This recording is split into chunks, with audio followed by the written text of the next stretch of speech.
apabila dibacakan Al-Quran. Siapa yang baca? Terserahmu siapa yang baca. Yang penting kamu dengar tuh suara Al-Quran. Diam. Dengar. Begitu. Sama pahalanya, sama. Ada ibu-ibu kok lainnya pasang muratal, tapi sambil masak. Itu pun tak mendengar nama itu. Kecuali misalnya ibu memang sedang santai atau didengar. Ini harus masuk ke hati ibu pendengaran itu. Tapi kalau ibu sedang beraktivitas, ibu cari waktu ruang mereka baca. Kecuali ibu ingin ya memang mendengar itu saja di rumah ibu daripada antuk-antuk saya kan, baca buka muratal itu tidak apa-apa. Tapi saya baik.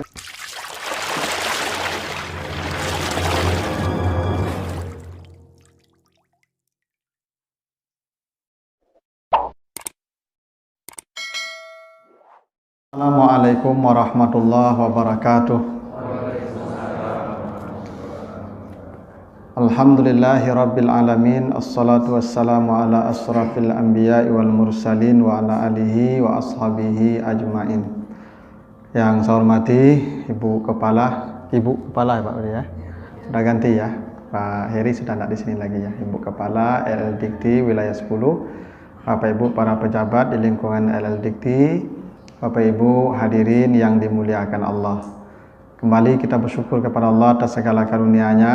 Alhamdulillah pada pagi hari ini kita kembali dikumpulkan Allah di rumahnya dalam majelis zikir yang penuh berkah ini. Salawat dan salam untuk Nabi kita Muhammad sallallahu alaihi wasallam. Bapak Ibu yang saya muliakan, pagi ini kita akan mulai pembahasannya di surat Al-A'raf ayat 204 ya, surat yang ke-7 ayat 204. Kita baca ayatnya. Auzubillahi minasyaitonirrajim. Wa iza quri'al Qur'anu fastami'u lahu wa ansitu la'allakum turhamun. Artinya, apabila dibacakan Al-Qur'an kepadamu. Jadi kata Allah, bila kamu mendengar orang baca Qur'an, maka dengarlah baik-baik dan diamlah. Kamu pasti diberikan rahmat oleh Allah. Ini janji Allah Bapak Ibu ya. Jadi kata Allah, bila kamu mendengar orang baca Quran, ada dua yang harus Bapak Ibu lakukan. Satu, diam. Dua, dengar. Itulah kenapa Bapak Ibu dalam beberapa mazhab disebutkan salat yang jahar ya, salat yang misalnya subuh, maghrib, isya, maka jamaah atau makmum tidak perlu baca Fatihah kalau imam sudah baca ayat. Karena perintah Allah bila dibacakan Quran, kamu diam, dengar. Ibu bapak sebagai makmum baru wajib baca Fatihah di rakaat yang sir, rakaat 3, 4 atau rakaat yang salatnya tidak jahar seperti zuhur dan asar. Tapi di rakaat yang jahar, bila imam baca ayat, kan kadang begitu, waladhdallin amin, langsung ya, dia langsung baca ayat. Ibu tidak usah baca Fatihah, bapak tidak usah baca Fatihah, jangan baca dulu Fatihah. Imam baca ayat, bapak baca Fatihah di belakang. Sasik imam kau sama jangan. Ni imam pula sasik lah, nuang saja lah itu. Dia minta tolong itu mah. Awak lah si surang-surang belakang, bekola dia baca Fatihah lah, dah bisa dia lupa ibu. Langsung bantu dia itu. Nah kan imam yang bacakan tadi. Kan gunanya kita berjamaah itu Bapak Ibu. Bahagian-bahagian yang tak terjangkau oleh kita, imam yang melepaskannya, imam yang menanggungnya. Ya, dan karena salat kita ini akan dihitung dengan salat imam. Jadi kalau kita berjamaah Bapak Ibu, salat Bapak Ibu itu hitungnya salat imam, bukan salat masing-masing dah. Makanya berjamaah waktu itu satu paket, satu kitab nih, ini laporan kita satu bundel nih, imam covernya. Yang dilihat Allah covernya, belakang nggak dilihat. Itu maka kalau buruk pun salat ibu-ibu bapak-bapak tetap nomor 1. Kenapa? Imam yang patokannya. Itu maka syarat jadi imam itu yang paling fasih bacaannya, yang paling banyak hafalannya, yang paling dalam ilmunya, yang paling dulu hijrahnya, yang paling dulu Islamnya, yang paling baik akhlaknya itu tuh. Karena semua jamaah nanti akan dihitung dengan salat imam. Kecuali imamnya kasih interval waladhdallin amin, itu nyantuk bacalah Fatihah. Tapi kalau sudah mulai baca ayat, perintah Allah diam. Ini tidak hanya berlaku di luar salat, di dalam salat pun begitu. Karena kata Allah, bila kamu mendengar Al-Quran dibacakan, maka tugas kamu diamlah dan dengarlah baik-baik. kamu pasti dapat rahmat oleh Allah. Ini memang banyak orang kadang-kadang Bapak Ibu entah hendak tahu atau madah. Nyadu orang dah tahu tapi madah, Pak. Ya itu. Nah, itu. Kalau ada orang baca Quran, Bapak Ibu diamlah, ya, dan dengarlah. Kau baca Quran orang ada ibu-ibu, kau nyomota aja. Nah, itu.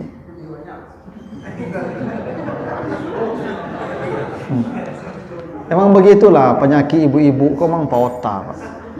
Asal duduk badake tak duduk kamota. Ya tak. Makanya ibu-ibu kau coba perhatikan di masjid, Pak. Sudah salam tu kan harus berzikir tu, Pak. Assalamualaikum, assalamualaikum, kan astagfirullah, astagfirullahalazim, allazi la ilaha illa huwal hayyul qayyum wa atubu ilaih itu tu. Enggak, ibu tadi enggak. Assalamualaikum. Walau kekidah lepas je pacik kau. Cerita baru.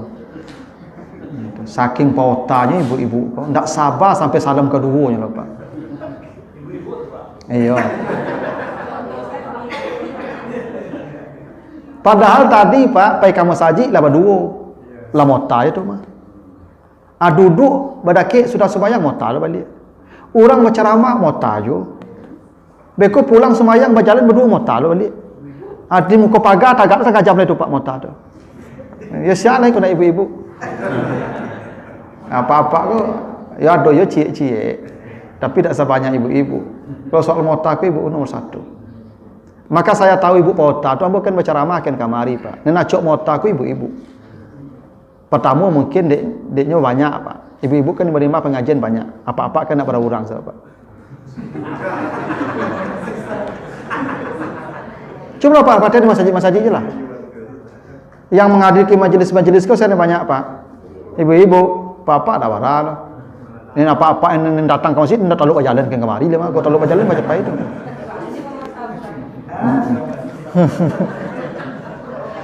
Itu maka ibu-ibu kau nampak mauta adanya rami. Yang kedua memang ibu-ibu kau memang begitu, Pak. Karakternya memang heboh. Itu kenapa Allah sebut begitu ya. La yaskhar qaumun min qaumin asa yakunu khairam minhum wala nisa'um min nisa'in. Ketika disebut ada kaum yang suka memperbincangkan orang, kaum tu ada laki-laki pedusi di situ mah, tapi keluar pedusi lah. Wala nisa'um min nisa'in. Seakan-akan mempenyabui kau memperbincangkan orang tu memang keraju ibu-ibu. Seakan-akan begitu. Identik. Makanya kalau ibu-ibu pauta memang betul, Pak. Memang asli itu. Itu. Itu asli ibu-ibu tu. Ibu kalau orang baca Quran berhenti lalu mota tu. Antuk lalu swanta. Dengar elok-elok. Itu. Kalau itu kata Allah, kamu pasti dapat rahmat dari Allah. Gini Bapak Ibu, rahmat Allah ini tak mudah Bapak Ibu. Besar, berat. Kenapa begitu? Kata Nabi, tidak ada orang masuk surga dengan amalnya. Ya Pak, sebanyak apapun amal orang tidak akan masuk surga karena amalnya. Kalau dengan amal masuk surga, tidak akan masuk surga. Tidak ada satupun orang yang akan masuk surga kalau dengan amalnya dia masuk surga. Tidak cukup. Saya pun kata Nabi tidak akan masuk surga dengan amal saya. Padahal amal Nabi itu, Ibu, siapa yang bisa menandingi? Kata Aisyah, Nabi kalau salat malamnya, Pak, sampai bangkak-bangkak kakinya. Bakok bangkak kakinya Al-Baqarah, Ali Imran 1 rakaat. Yang bisa menandingi itu, awak qul huwallahu inna atena lah 2. Ayatnya putar-putar situ we kudu. Inna atena tabat yada izajaa dan panjang. Jadi kok 10 rakaat, paling lama setengah jam itu. Nabi indah Al-Baqarah, Ali Imran 1 rakaat. Sampai bangkak-bangkak kaki itu, kalau kadang-kadang murid kaki itu darahnya lalu kumpul di kaki saya dulu. Itu pun tak akan masuk surga kalau dengan amalnya itu. Apa yang buat orang masuk surga kata Nabi? Illa ayat tagammadani Allah bi rahmatihi, kecuali rahmat Allah. Dan janji Allah kalau kau mau mendengar orang baca Quran, rahmatmu datang. Rahmat Allah datang. Tak hebat tu Pak. Sederhananya orang yang rajin baca Quran itu masuk surga. Itu sederhananya. Bukan orang yang rajin membaca, rajin mendengar orang baca Quran. Dia mungkin tak pandai baca, Pak, tapi dia senang mendengar orang baca Quran, surga. Itulah rahmat Allah. Nah, kita akan lihat seperti apa rahmat Allah dengan Al-Quran ini kepada orang-orang yang dekat dengan Al-Quran. Apakah dia mendengar, apakah dia membaca, apakah dia menghafal, apakah dia mempelajari, apakah dia mengajarkan. Tergantung posisi kita masing-masing. Yang pasti setiap keadaan kita dengan Al-Quran itu ada jaminan rahmat Allah. Nah, banyak sekali hadis-hadis yang menjelaskan tentang Al-Qur'ani dan rahmatnya kepada kita. Satu, hadis Muslim. Ya, apa kata Nabi? Iqra'ul Qur'an fa innahu yaji'u yaumal qiyamati safi'an li ashabihi. Kata Nabi, bacalah Al-Qur'an karena setiap ayat yang kalian baca itu akan datang menolongmu di hari kiamat. Coba hebatnya Bapak Ibu. Di hari kiamat Bapak Ibu kita sangat butuh tolong. Kenapa? Karena orang di hari kiamat itu hidup sendiri-sendiri. Yauma yafirul mar'u min akhi wa ummihi wa abi wa sahibatihi wa bani. Jangankan orang lain, suami lari nampak istri, ayah lari nampak anaknya. Tidak ada tolong menolong Pak. Tidak ada yang bisa menolong kita. Dan kata Nabi, setiap ayat yang kalian baca dari Al-Quran itu akan datang menolong kalian. Yaji'u, akan datang menemui kalian di hari kiamat. Di dunia ini Bapak Ibu, kalau tidak ditolong orang, paling mati Pak. Kenapa? Apa di dunia aku sama merasai, mati Pak. Mati selesai Pak. Di akhirat tidak ada mati Pak. Apa kok payah darui, merasai darui, mati tidak ada lagi, batas hidup tidak ada lagi. Yang susah abadi susahnya, yang senang abadi senangnya. Di saat itu butuh kita tolong Pak Ibu. Pertolongan sejatinya di akhirat itulah. Dan kata Nabi, setiap ayat yang kalian baca itu akan datang menemui kalian tuh. Apa kalau kesepian datangnya mengawani awak. Kalau butuh dana datangnya giwa dana. Kalau butuh kendaraan datang sebagai kendaraan. Dah hebat Quran itu. Itu rahmat Al-Quran. Maka makin banyak jumlah ayat yang kita baca, makin besar pertolongannya. Makin sedikit, makin minim pertolongannya. Percayalah Bapak Ibu itu. Tidak ada pertolongan yang paling hebat kecuali Al-Quran nanti di akhirat. Itu Nabi sebut begitu. Itu bukti Al-Quran itu sumber rahmat bagi kita. Dengan Al-Quran kita akan mendapat kebaikan yang banyak. Dua, hadis riwayat At-Tirmizi dan Abu Dawud. Kata Nabi, suratun minal Quran salasuna ayat tasfa'u li sahibiha. Ada satu surat dalam Al-Quran jumlahnya 30 ayat. Kalau kalian baca, dia akan datang menolong kalian di hari kiamat. Tidak perlu ibu baca Al-Quran 30 juz. Tidak perlu. Kata Nabi cukup satu surat jumlahnya 30 ayat. Sahabat tanya, apa itu ya Rasulullah? Kata Nabi, Tabarakallazi biyadihil muluk. Engkau biasa baca surat Al-Muluk. Bapak Ibu, ya sekarang kan HP ada di tangan kita. Dan Al-Quran sudah kita bawa kemana-mana dalam bentuk digital. Dulu orang pegang mushaf, ini berat. Mau diangkut kemana-mana, susah. Sekarang di tangan kita, di saku kita. Sempatkanlah baca Al-Muluk itu. Karena kata Nabi, itu akan datang menolongmu. Pembacanya akan mendapat tolong dari satu surat yang 30 ayat itu. Kan mudah kita selamat di akhirat. Maka wajar Nabi berkata begitu. Semua umatku pasti masuk surga. Kan kata Nabi begitu ya. Semua umatku pasti masuk surga kecuali yang tidak mau. Karena masuk surga itu tidak mampu mau. Semua orang mampu. Baca Al-Muluk apa susahnya? 30 ayat. Cobalah ibu baca nanti paling lama ibu baca 30 ayat itu 10 menit. Kalau bejo-bejo ya lama Pak. Ya, kalau lancar bacaannya 10 menit seperempat jam selesai. Ya, Bapak tidak perlu pilih waktu. Di kantor bisa, di rumah bisa, di atas kendaraan juga bisa. Terserah. Bapak mau pilih waktu yang mana? Tidak ada disebutkan Nabi waktunya. Mau pagi, mau malam, mau sore, terserah. Yang penting banyak saja baca itu. Dia akan datang menjadi syafaat bagi pembacanya. Tidak hebat itu. Itu satu surat saja. Itu bahasa Nabi begitu.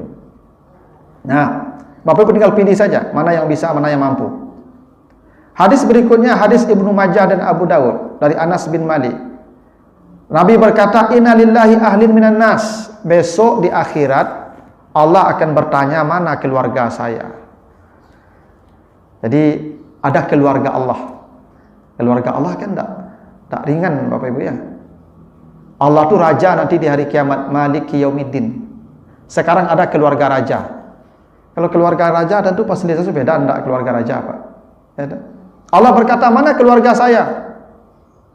Sahabat bertanya, ya Rasulullah, man ahlullah? Siapa keluarga Allah itu ya Rasulullah? Kata Nabi, ahlul Quran huwa ahlullah wa khassatuh.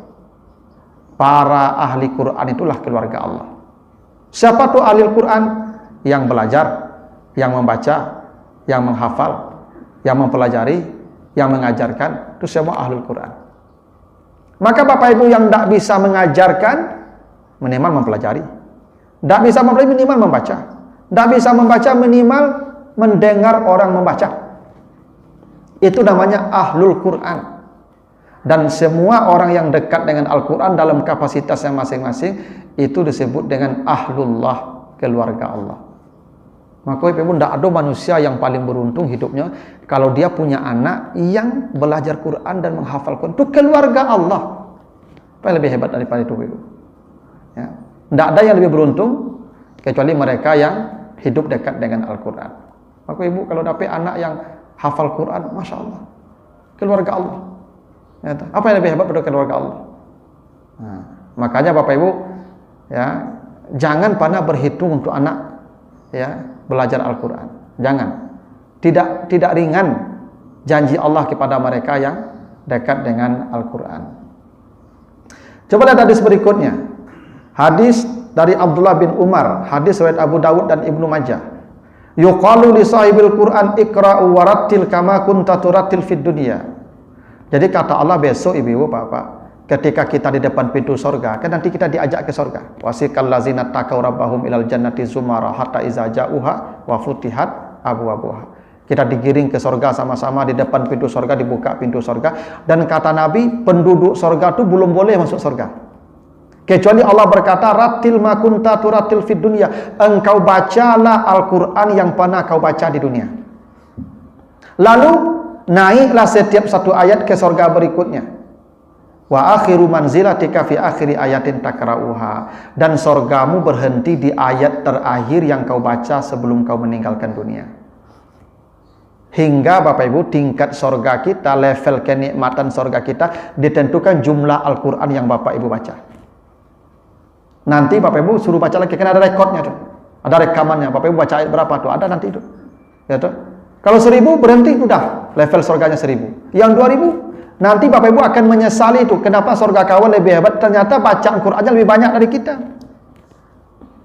Itulah hebatnya Al-Quran. Hingga Bapak Ibu nikmat sorga kita itu akan berbeda karena perbedaan jumlah ayat Al-Quran yang kita baca. Begitu kata Allah. Nanti semua penduduk sorga disuruh baca ayat yang kau baca. Naik setiap satu ayat ke sorga berikutnya, dan akhir sorgamu berhenti di ayat terakhir yang kau baca. Itu makanya Bapak Ibu, kalau bisa ini jadikan amal rutin Bapak Ibu. Jangan Bapak Ibu tidur kecuali sudah baca Quran. Sebenarnya kalau direncanakan bisa. Yang tidak bisa itu tidak berencana. Kalau berencana bisa. Ya, Bapak Ibu menjelang tidur, upayakan baca 10, 5. Jangan pernah meninggalkan itu. Karena begitu janji Allah. Ya, setiap penduduk sorga akan ditentukan tingkat sorganya oleh jumlah ayat yang pernah dia baca. Lalu hadis berikutnya, apa kata Allah? Hadis dari Abdullah bin Mas'ud. Iqra'ul Qur'an fa innallaha ta'ala la yu'azibu qalban wa al-Qur'an. Allah mengharamkan azab. Allah tidak akan memasukkan ke neraka, mengharamkan neraka yang orang di hatinya ada simpanan Al-Quran. Ibu bapak menjelang dijemput malaikat maut tuh, simpanlah Al-Quran di hatinya, ya tak? Jangan sampai hati Bapak Ibu kosong dari simpanan Al-Quran. Walaupun juz ammah, Qul huwallahu inna atena tabat yada iza jaa ya wal asri, kan pendek-pendek itu Pak. Simpanlah itu, ya tak? Jadi Bapak Ibu menghafal Quran itu bukan untuk jadi imam, bukan. Jangan ya kita mau menghafal Quran karena jadi imam, enggak. Kita menghafal Quran supaya ada di hati kita simpanan Al-Quran. Dan kata Nabi, Allah mengharamkan azab bagi yang hatinya menyimpan Al-Quran. Maka makin banyak simpanan Quran di hatinya, makin jauh dia dari azab. Percayalah. Maka para penghafal Quran itu memang tidak akan diazab oleh Allah. Kenapa? Karena hatinya menyimpan banyak Al-Quran. Tidak mungkin Allah mengazab ya, yang di dalamnya itu ada kalamullah. Tidak akan diazab oleh Allah. Makanya Bapak Ibu, kalau Bapak Ibu punya anak yang menghafal Quran itu, itulah hebat banget tuh. Tidak ada sehebat itu.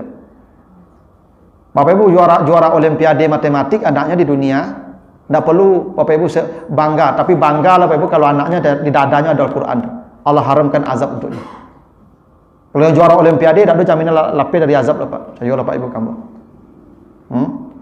Yang dijamin itu kalau hatinya menyimpan Al-Quran. Ikulah 60 mu apa ibu? Tabat yada kul huwallah 3 ayat isi apa ibu? Keterlaluan ni Pak-pak tu. Ada. Enggak bayo bana lah ibu menghafal tu. Nya begini Pak Ibu, bagaimana cara bisa menyimpan Al-Quran tu Ustaz? Jadikan zikir. Kata Allah walakat yassarna al-Qur'ana lizikri. Al-Quran tu mudah kalau dijadikan zikir. Bapak Ibu kalau baca Al-Waqiah tiap malam 1 bulan hafal Waqiah. Saya lah kamu. Di tempat di kampung halaman saya Pak Ibu, di Morolabu, semua bapak-bapak tu hafal Yasin, Pak. Dulu, waktu saya masih di kampung, Pak, setiap bapak-bapak tu hafal Yasin. Baku hafal Yasin ya Pak. Setiap Jumat balataan surah Yasin di mungkurang tu sadonya, Pak. Siang dan tibu baca Yasin menjelang azan. Sehingga orang-orang laki-laki di kampung Ambo tu setiap Jumat pasti baca Yasin. Dalam berpuluh-puluh tahun hafal Yasinnya, Pak. Jadi Al-Quran tu bisa jadi masuk ke hati kita kalau dijadikan zikir. Bapak Ibu kalau baca Al-Kahfi setiap Jumat rutin hafal begitu. Jadi cara memasukkan Quran ke hati kita jadikan dia zikir. Imam-imam makanya hafal Pak karena jadikan zikir. Imam-imam salat tu Pak, inyo ken madok ken kamar itu lidahnya baca Quran tu Pak Ibu. Karena harus baca harus hafal kalau enggak bekonya bangsa jadi imam. Nah karena dijadikan zikir berulang-ulang hafal dia tu Pak. Gitu. Jadi kata Nabi, siapa yang hatinya menyimpan Quran diharamkan Al-Quran menyentuhnya. Lalu hadis berikutnya, hadis riwayat Al-Hakim nih Pak, hadis populer Bapak dengar nih. Man qara Al-Quran wa ta'allama, siapa yang belajar Al-Quran, lalu dia menghafalnya, membacanya. Ul bisa yaumal qiyamah tajan min nuri du'uhu mislu du'is syamsi. Besok dia diberikan mahkota oleh Allah yang cahaya mahkotanya lebih dari cahaya matahari. Tuh, cahaya mahkotanya. Wa yuksa walidaihul latani la yaqumu bihima ad-dunya. Dia diperintahkan Allah memakaikan pakaian kepada ibu bapaknya yang pakaian mereka itu lebih baik dari nilai dunia dan seisinya. Dijual dunia kok sadonya Pak, ate bawah wak jual.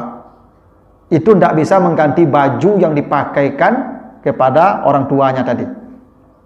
Saking mewahnya bajunya, ibu bapak ini bertanya, ya Rabb, bima kusina, ya Tuhan, ini baju kami kok sehebat ini, kok semewah ini baju kami. Bagaimana bisa kami mendapatkan baju yang paling mewah ini? Apa kata Allah? Bi akhzi waladikum al-Quran, karena anakmu kau serahkan belajar Al-Quran. Tak hebat Ibu ya? Bapak Ibu menyerahkan anaknya belajar Al-Quran, nanti anak Bapak Ibu akan memakaikan baju diperintahkan Allah yang baju Bapak Ibu itu lebih dari nilai dunia dan seisinya.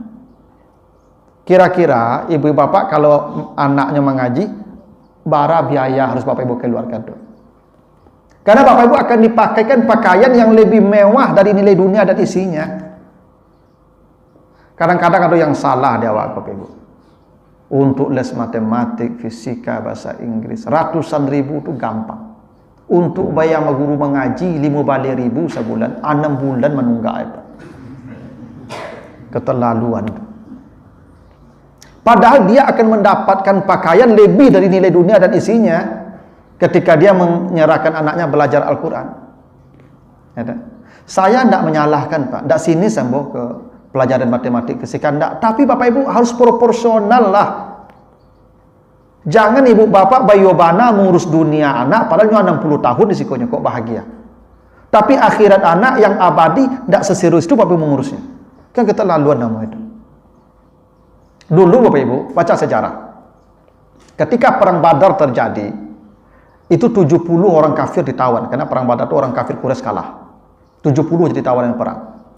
Kata Nabi, kalian boleh bebas dengan 2 syarat. 1, tebus. Tebusannya 100 ekor onta masing-masing. Maha tebusan perang dulu Ibu. Tebusan tawanan itu 100 onta. Sama 100 Innova apa Avanza gitu nilai itu 100 untu itu. Atau pilihan kedua, kalian saya bebaskan kata Nabi, tapi ajarkan umat Islam, anak-anak orang Islam ini belajar tulis baca Al-Quran 10 orang. Coba bayangkan Ibu, mengajarkan tulis baca Al-Quran itu 100 onta bayarannya. Bapak ibu tiap hari anak awak diajarnya di guru mengaji itu tiap hari. Mual ibu sebulannya. Wajar ibu tuh. Harus guru-guru mengaji ibu masing-masing orang tua 1 juta 2 juta sebulan Pak. Karena yang diurus itu akhirat, bukan akhirat anak ibu, akhirat ibu nyurus. Sampai ibu dapat pakaian mewah begitu. Sampai ibu kaget nanti di akhirat tuh. Kenapa saya dipakaikan pakaian begini oleh anak saya? Kata Allah, anakmu kau suruh belajar Al-Quran. Itulah alasannya. Nggak hebat tapi ibu tuh. Ini kok Pak, gaji guru-guru mengaji Pak, cobalah Pak tanya Pak. 500.000 sebulan Pak. Ya dah? Tak memprihatinkan tuh Pak. Memang guru mengaji kok tidak boleh minta upah loh Pak Ibu. Memang begitu. Mengajarkan Al-Quran itu kewajiban sama jo salat. Memang kita tidak boleh minta upah Pak. Saya mengajarkan Al-Quran Pak Ibu, tidak boleh saya minta upah. Sekarang kan saya mengajarkan Al-Quran ke Ibu Bapak nih. Yang saya ajarkan bukan membacanya, tapi isinya. Dan saya tidak boleh minta upah. Memang tidak boleh. Tidak boleh minta upah. Kewajiban. Ya. Tapi Bapak Ibu kan, walaupun ini guru-guru tidak minta upah, tapi Ibu Bapak kan harus punya perhatian. Makanya saya kan tidak dikasih upah ceramah. Itu kan ada amplop Ustaz, itu tidak upah, sedekah tuh. Itu sedekah Ibu gitu. Kan tidak pernah Pak Budi. Pak Ustaz, bisa ceramah di musalah detektif Ustaz. Salah Pak Budi. Barat tuh Pak Ustaz. Tergantung hadisnya, kalau sahih sekian, kalau dhaif sekian. Ada begitu Pak Budi? Enggak tuh. Dia panggil datang, saya datang aja. Nah, lalu nanti kalau Pak Budi, Ustaz, ini terima kasih, ada sedekah. Sedekah mau terima lah. Yang mau sedekah Pak, sedekah itu kan batasnya tidak ada. Orang penerima tidak ada batasnya, jumlahnya tidak ada batasnya. Namanya sedekah kan bebas. Ya, mau 10.000, 20.000, 1 juta, 20 juta, terserah. Yang tidak boleh itu buka. Begitu langsung Pak Budi, Pak Ustaz, terima kasih ada jamaah sedekah. Yalah, udah buka langsung. Baca itu Pak Budi, kau yoto kau sejauh kau. Boleh minyak saya dah cukup kalau kau. Tak boleh tu Pak. Ya tu. Karena ini kewajiban saya. Saya menyampaikan ini kewajiban saya. Saya mengajarkan Al-Quran sekarang. Tetapi Bapak Ibu jangan pula menganggap ringan itu, walaupun mereka tidak minta boleh minta upah, jangan pula menganggap ringan itu. Kitanya yang harus berhati. Ini Bapak Ibu akan dikasih baju yang mewah di akhirat. Karena dia mengajarkan anak Bapak Ibu belajar. Karena Ibu Bapak mengajarkan mama, menyuruh anaknya belajar Quran. Itu maka kadang-kadang gini Bapak Ibu, kalau Bapak Ibu jujur, ada jadwal les, ada jadwal mengaji, semua jadwalnya, bertubuh harinya. Kamu harus anak suruh pai. Nah kan? Begitulah Bapak Ibu ya. Mau ngaji besok salah itu. Makanya aneh Bapak Ibu, kini anak-anak kini kok Pak, seakan-akan Al-Quran itu selesai setelah khatam. Ya Pak. Lah khatamnya Pak, lah diarak-arak sepanjang negarinya ya drum band. Sampai dak kanyo cali Al-Quran itu Pak. Seakan-akan lah selesai urusan Al-Quran. Padahal kalau nyo habiskan usianya belajar Al-Quran ini, tidak akan habis Pak. Al-Quran ini tidak akan cukup usia 60 tahun belajar Al-Quran itu Pak. Coba cari Pak, di TPA siapa yang wajib belajar Quran Pak? SD. Itu pun membacanya lulurui itu, lalu khatam. Belum lagi isinya apa isinya, tidak tahu dia tuh Pak. Apa salahnya di masjid-masjid itu yang SD membaca belajarnya, yang SMP tahsin bagaimana membaikkan bacaannya dengan tajwid, yang SMA bagaimana mentafsir. Kenapa tidak bisa begitu kita? Bako Al-Quran kok sependek itu urusannya Pak, sampai tamat SD-nya. Bapak Ibu akan ditanya dengan Al-Quran nanti, tidak saya yang ditanya apa Ibu. Karena Al-Quran turunkan pada manusia. Kan begitu kata Allah tuh. Syahrul Ramadan allazi unzila fihil Quran hudan lin nas. Ya ayuhan nas, qad ja'atkum mau'izatun min rabbikum. Al-Quran diturunkan ke Bapak Ibu, bukan ke saya. Saya iya juga. Tapi Bapak Ibu akan ditanya nanti di akhirat. Apa yang Bapak Ibu lakukan dengan Al-Quran? Akan ditanya nanti itu.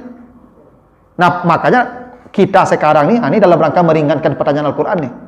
Saya pernah belajar isinya tuh dengan Ustaz Syanu tuh. Berapa kali seminggu? Sekian kali, udah selesai. Paling tidak kita punya jawaban. Iku anak-anak awak pu, Masya Allah, seakan-akanlah selesai dengan tamat SD khatam tuh. Coba lihat ibu, jujur ibu menjawab. Kalau anak ibu di rumah tua yang SMP itu, lagi baca Quran tiap malamnya, tiap harinya. Ada. Ibunya pun baca Quran. Kadang anak disuruh baca Quran macam apa ibunya. Ya, nah, bagaimana kita akan mendapat rahmatnya? Makanya kata Nabi kan Allah abadikan tu pengaduan Nabi di surah Al-Furqan ayat 30. Ya Rabb, ya Tuhan, inna qaumi ittakhazu hadzal Qur'an mahjura. Ya Tuhan, umatku benar-benar telah meninggalkan Al-Qur'an. Dan Nabi sudah mengadu itu, Pak, Ibu, bahwa umatnya benar-benar meninggalkan Al-Qur'an. Itu makanya coba Bapak Ibu, kita saja yang sudah dimudahkan teknologi, yang di sini sudah ada Al-Qur'an, itu pun masih jarang. Apalagi kamu mencari mushaf. Yang meninggalkan Al-Quran itu ya tidak membacanya, tidak mempelajarinya, tidak mengajar. Itu semua meninggalkan Al-Quran.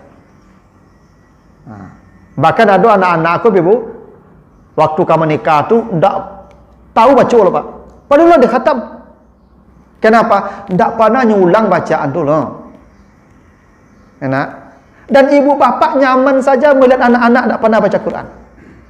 Seakan-akan tidak ada masalah. Ambo punya jamaah, Pak Ibu, luar biasa apa tuh, Pak Ibu. Ini ndak orang hebat loh, Pak Ibu. Sekolahnya lah tinggi-tinggi mana. Tapi setiap Kamis malam itu semua anak istrinya wajib kumpul dan tadarus sama-sama sampai jam 9 malam dari habis maghrib. Satu baca, lain menyimak, satu baca. Begitu setiap Kamis malam tadarus. Kan kalau mau bisa. Sibuk Ustaz, sibuk kan memang turun kartu mah. Enggak. Cuma tidak mau. Nah, begitu Bapak Ibu hebatnya Al-Quran. Nanti Bapak Ibu kalau anak-anaknya begitu diserahkan belajar Al-Quran, akan memakaikan pakaian indah yang nilai pakaian lebih dari dunia dan isinya. Nah, kita baca hadis terakhir. Habis kalau ada pertanyaan saya persilakan. Hadis riwayat At-Tirmizi dan Ibnu Majah. Man ta'allamal Qur'an fastazhara wa hafiza adakhalahu Allahul jannah wa safa asyrata min ahli baiti aujabat lahumun nar. Siapa yang belajar Al-Quran dan menghafal Al-Quran, walaupun tidak hafal, tapi dia sudah berusaha menghafal. Dia belajar, dia menghafalnya, dianya pasti masuk surga. Dan dia diperkenankan Allah membawa 10 keluarganya yang sudah divonis masuk neraka, otomatis ke surga bersama dia. Hadis sahih. Coba Ibu Bapak bayangkan, Bapak Ibu kalau anaknya belajar Quran, ya toh, 10 keluarganya yang akan diangkatnya. Kurang hebat apa tuh, Pak? Bukan dianya yang masuk surga, 10 plus tambah keluarganya, bapaknya, ibunya, saudaranya, semua diangkat ke surga, 10. Itu disebut syafaat ahlul Quran, Ibu. Jadi syafaat itu ada banyak, ada syafaat dari Allah, dari para malaikat, dari nabi. Salah satunya syafaat dari ahlul Quran tadi. Syafaat dari mereka yang dekat dengan Al-Quran itu, anak-anaknya 10 keluarganya akan diangkut ke surga. Tuh. Makanya Bapak Ibu, andai Bapak Ibu punya dunia dan seisinya dan harus menyerahkan itu untuk anaknya belajar Al-Quran, serahkan saja. Lebih ringan itu daripada Bapak Ibu tidak punya anak yang akan menolong kita nanti di akhirat. Bapak Ibu kalau baca nanti Al-Quran, coba ada 3 ayat itu, misalnya Al-Ma'idah 36. Nanti Bapak baca ya, Al-Ma'idah 36, Az-Zumar 39, ya. Lalu ya Ali Imran 91. Ada 3 ayat tuh, nanti bacalah di rumah. Ya. Pertama Al-Maidah 36, 2 Az-Zumar ayat 47, Az-Zumar 47, 3 Ali Imran 91. Apa kata Allah? Nanti ketika manusia melihat azab di akhirat, ketika melihat azab, andai dia punya emas mil'ul ardi zahaban, andai manusia punya emas sebanyak bumi. Ya, nih saya ulang lagi Bu ya, nanti dibaca. Al-Maidah 36, Az-Zumar 47, nah Ali Imran 91. Betapa hebatnya Al-Quran.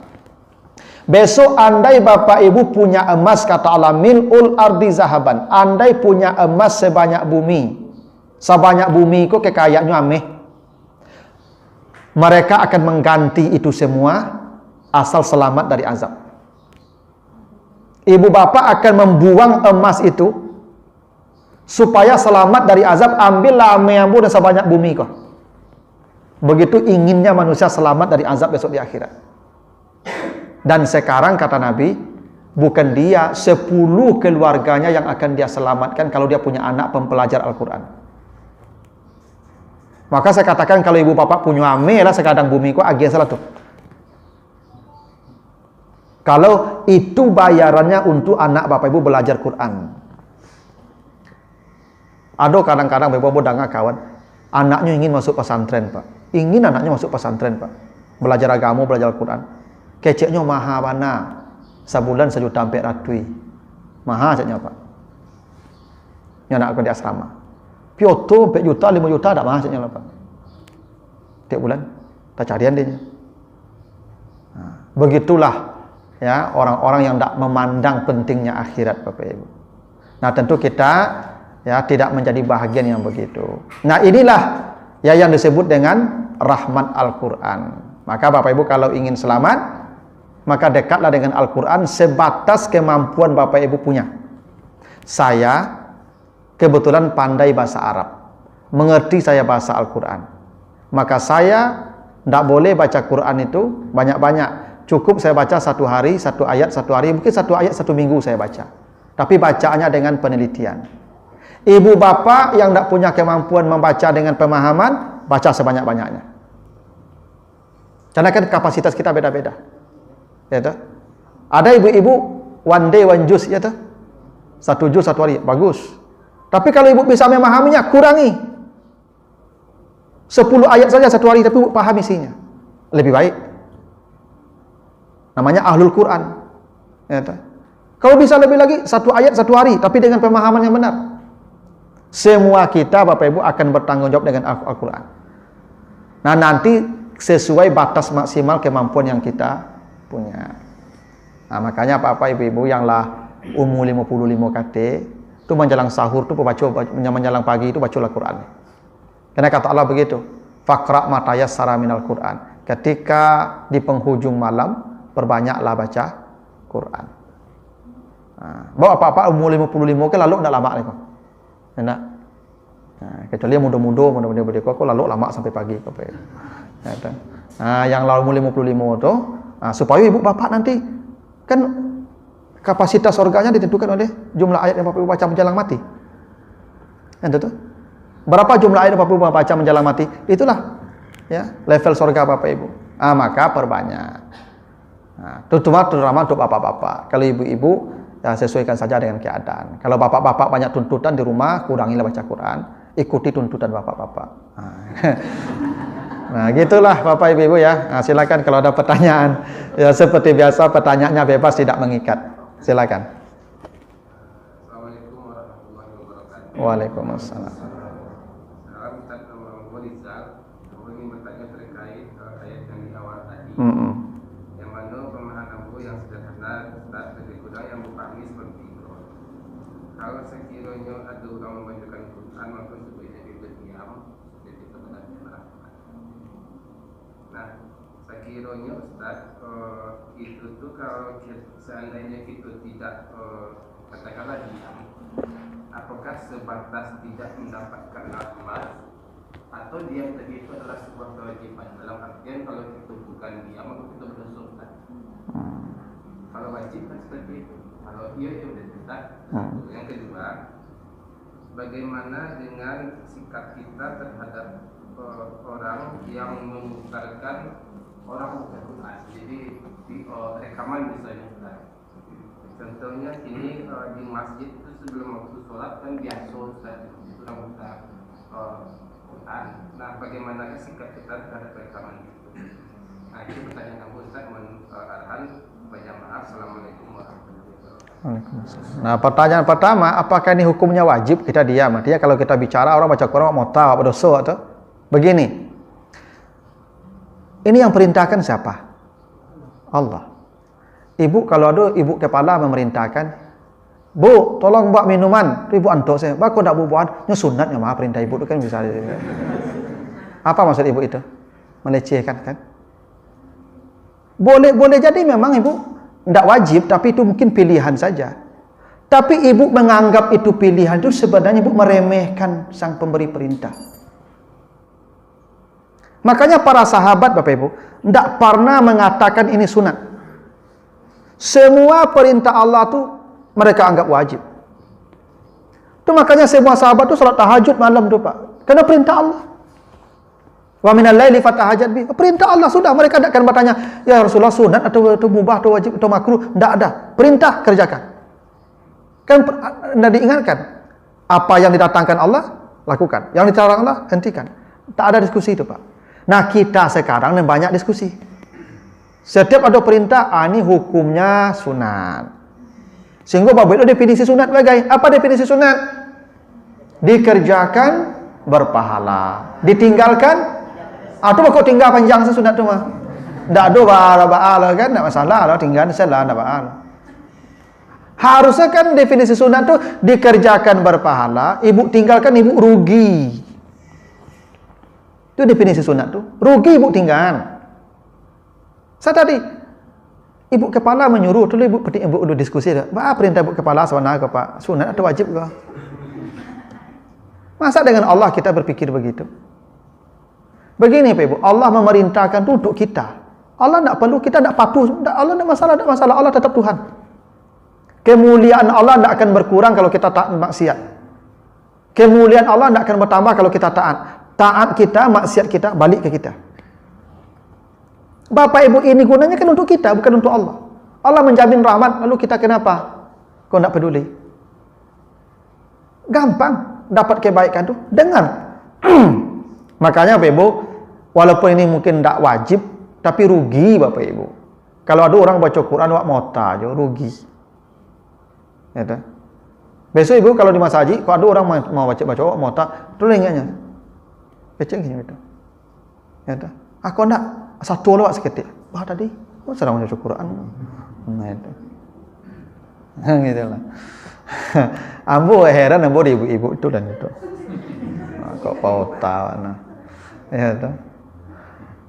Ya orang baca Quran tu minimal ketika tu antuk.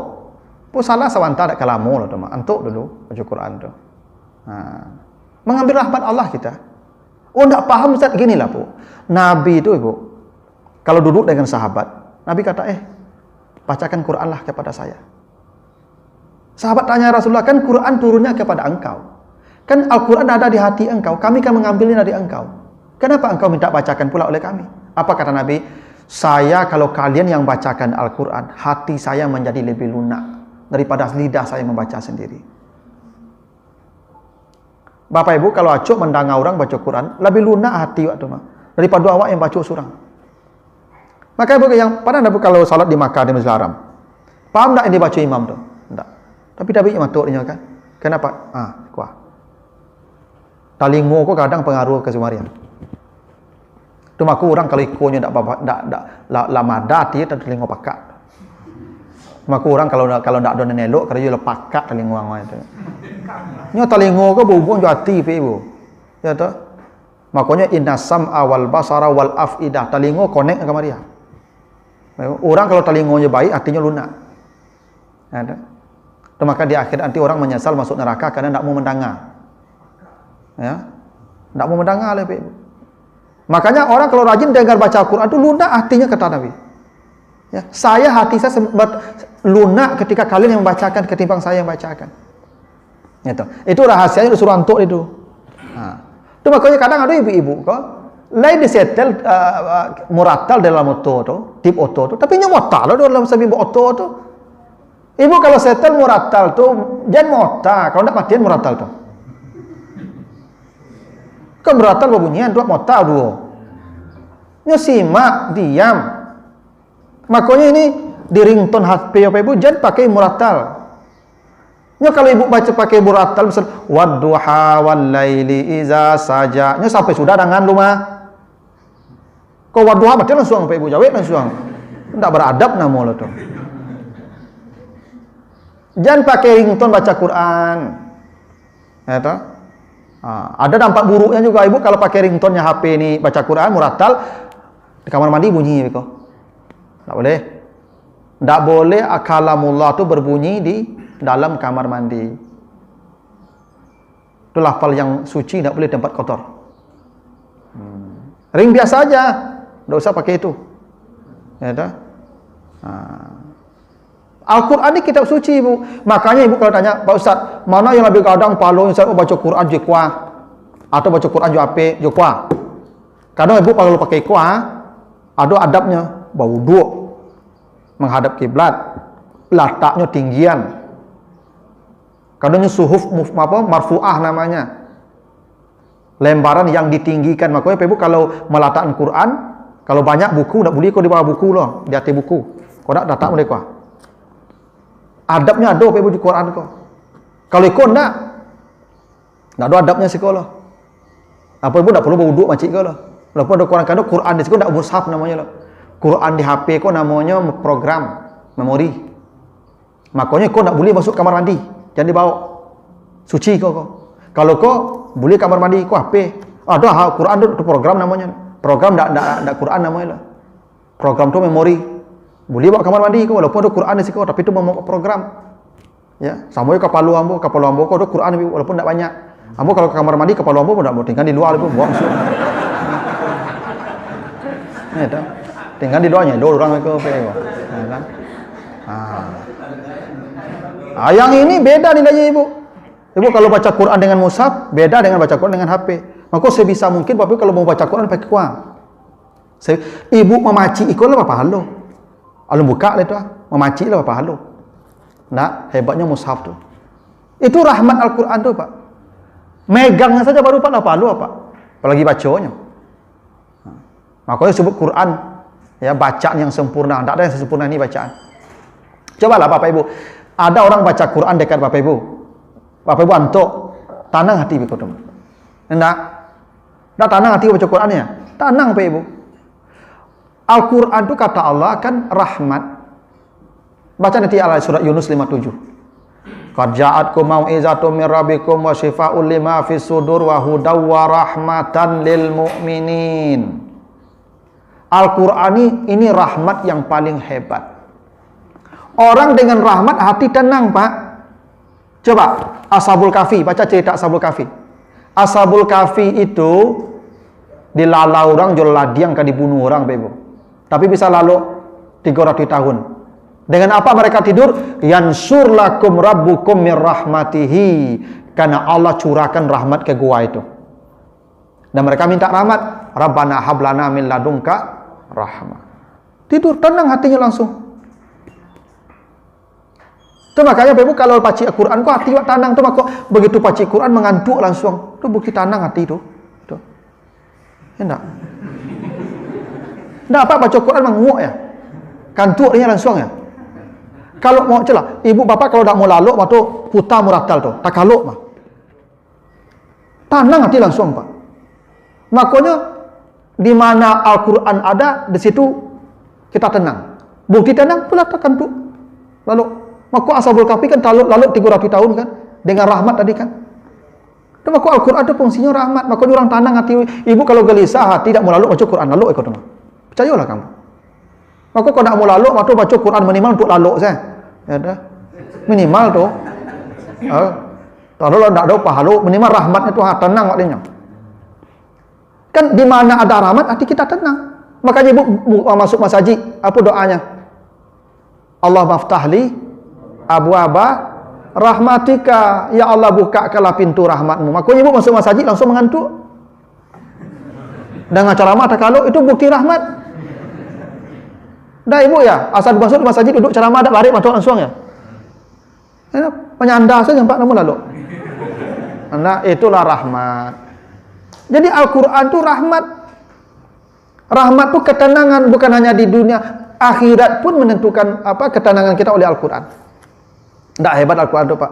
Maka diam mendengar orang tu rahmat masuk ke hati itu. Tenang hati waktunya, Pak Ibu. Makanya Pak Ibu orang kalau menjelang mati, apa kata Nabi? Ikra'u ala mautakum Yasin. Bacakan kepada orang yang menghadapi kematian itu Yasin. Lah sudah bukanlah. Jadi baca Yasin kau daklah mati lah Ibu. Menjelang mati itu bacaan. Ketika menghadapi proses sakarat itu bacakan Yasin. Karena itu akan menenangkan dia menghadapi proses mati. Proses mati itu bukan mudah tu. Barik proses mati itu tu, Pak. Tak tanggung barik itu. Ya, cuma tidak bisa mengecek kau barik ini. Nah, dengan baca Al-Quran tuh tenang dia tuh mah. Ringan mati itu. Itu makanya penting anak-anak yang saleh kalau ibu laka mati besoknya baca Al-Quran dah ke awak tuh. Supaya rahmat kau tersebar ke awak, ringan awak. Pernah ada ke sebuah rumah sakit, ibu. Amaknya kok lah pakai alat bantu pernapasan, lah sakarat. Dokter kan ya dia bantu tuh di ICU tuh. Anaknya mau tas sepanjang gang kok ibu.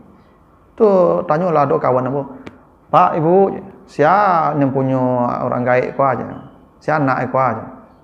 Nah, kawan aku ustaz lah, ya kan?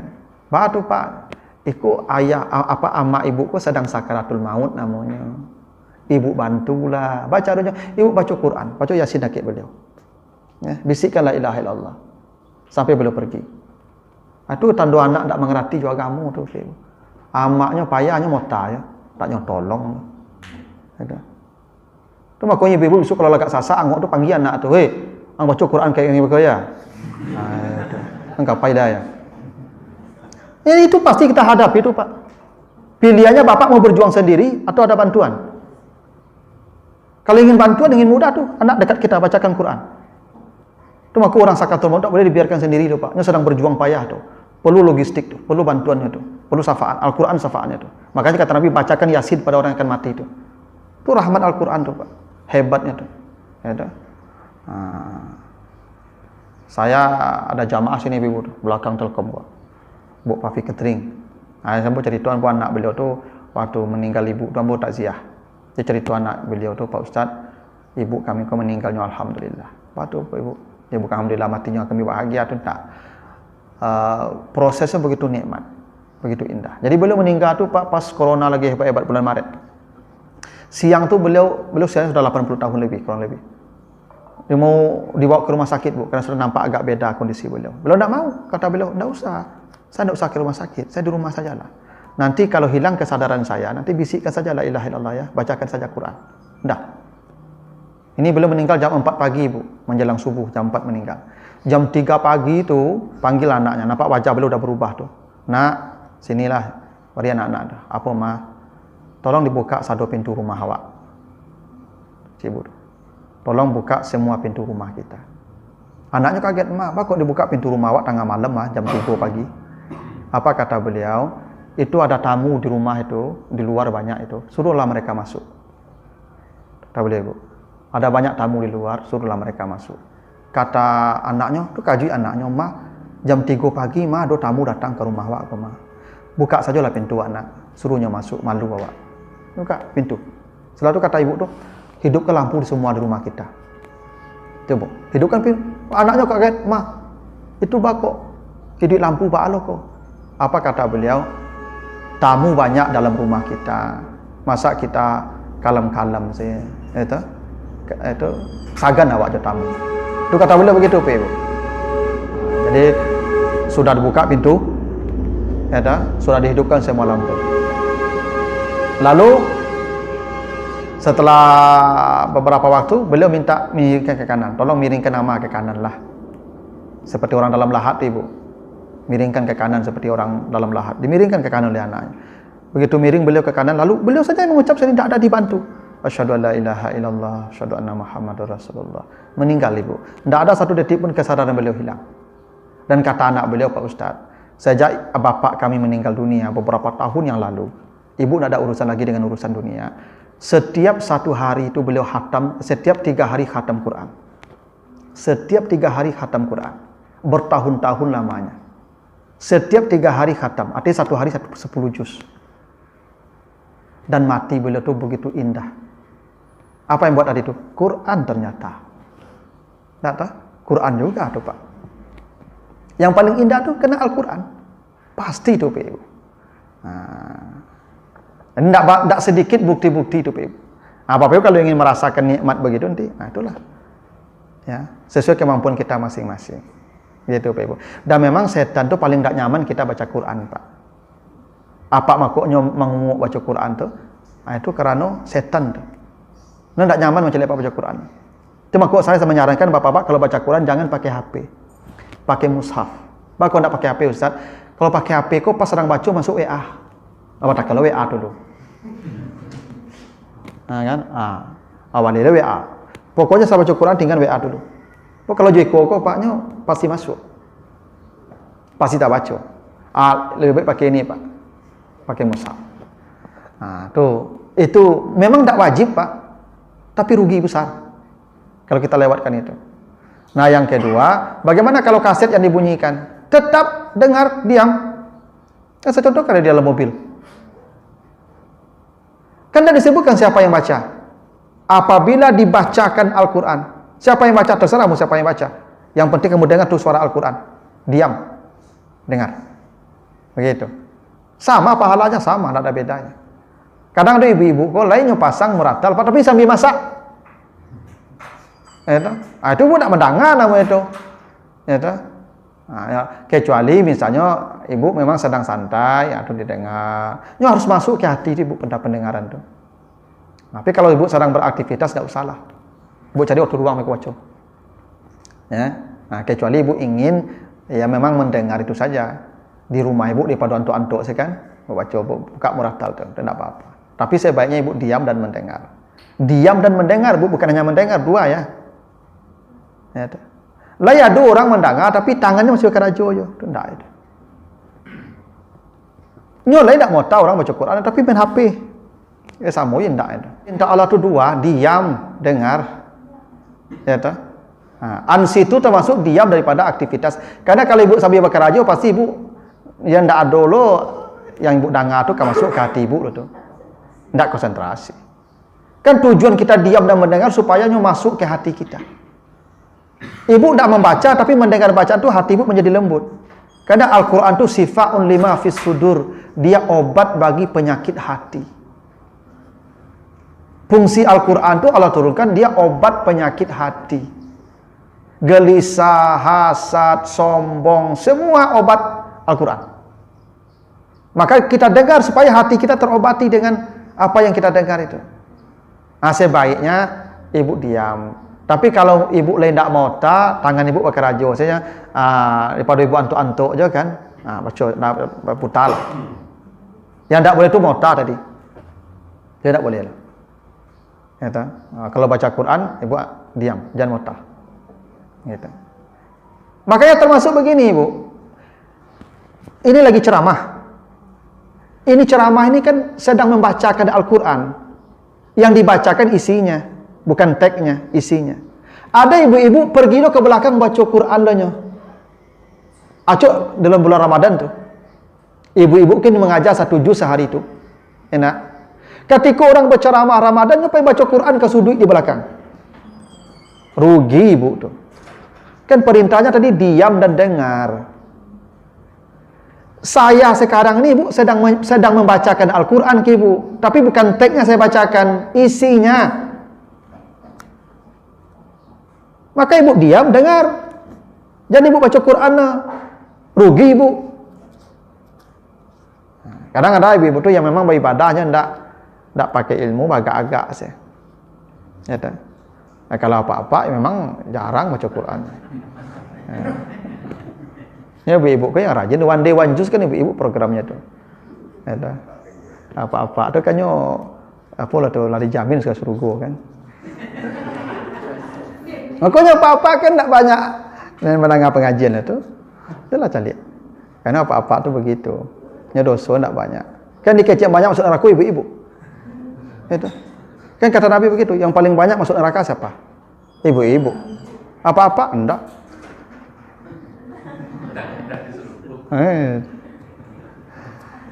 Begitu, ibu. Jadi kalau bisa ibu diam-diam.